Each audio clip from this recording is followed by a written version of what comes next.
Reke su naš život, garancija našeg opstanka. Naši preci nastanjivali su se u dolinama jer im je reka davala sve što im je potrebno. Vodu, hranu, zaštitu. Veoma retko, u slučaju napada neprijatelja ili zaraznih bolesti, naši preci su napuštali svoje doline. Čak i tada tražili su pitke izvore ili plodna zemljišta da bi izgradili svoje nove kuće. Ne postoji ni jedna kuća bez bunara ili izvora pitke vode u blizini. Vodom su napajali stoku, oranice i prali veš. Dakle, voda im je značila sve. Poznato je da su i stari Rimljani gradili utvrđenja i gradove samo tamo gde je voda izuzetno čista.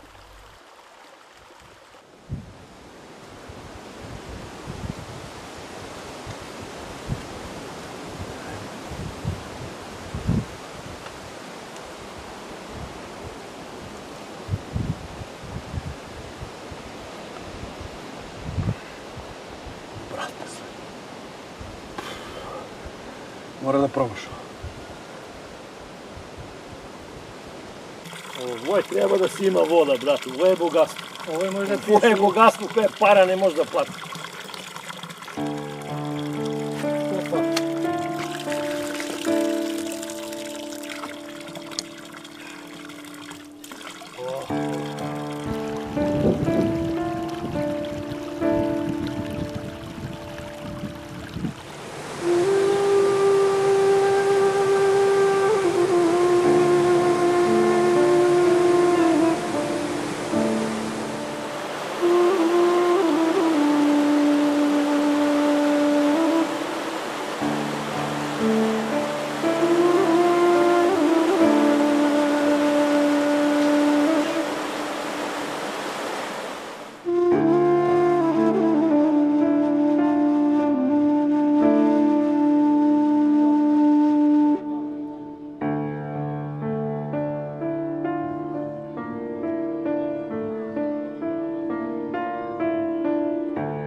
Rastuće potrebe za vodom u prethodnim decenijama doprinele su stavu da će voda biti ograničavajući faktor razvoja čovečanstva, ali i opstanka ljudi u vodom najsiromašnijim delovima sveta.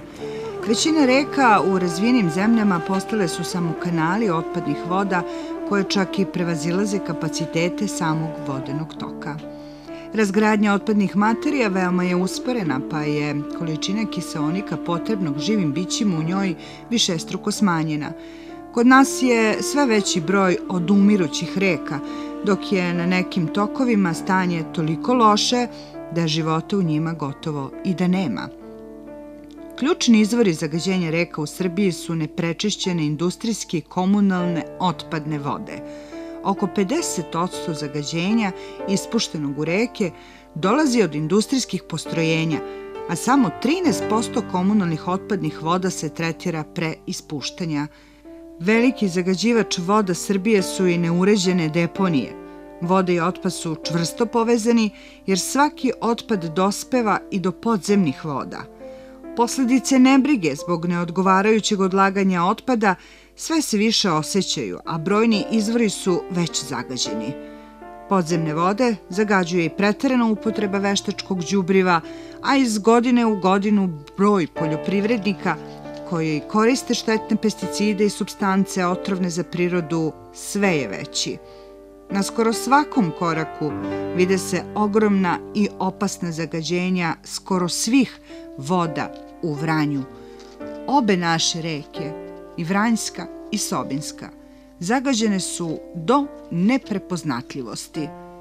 To su rečice koje teku kroz sam grad Vranje, a njegovi stanovnici na njih više i ne pomišljaju.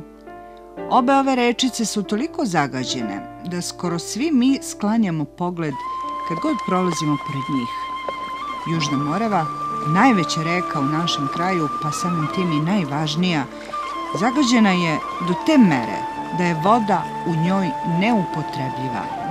Velika reka koja je vekovima hranila i pojila naše pretke, sada umire. Stanje na Moravi je skoro nepopravljivo. Ono što se na površini vode vidi je strašno. Ispod površine nalaze se čitavi slojevi po metar i više nataloženog đubreta. Ovo predstavlja najopasniju i najružniju zadužbinu koju mi danas ostavljamo nekim novim klincima koji će nas sa pravom možda nazivati sebičnim destruktivcima.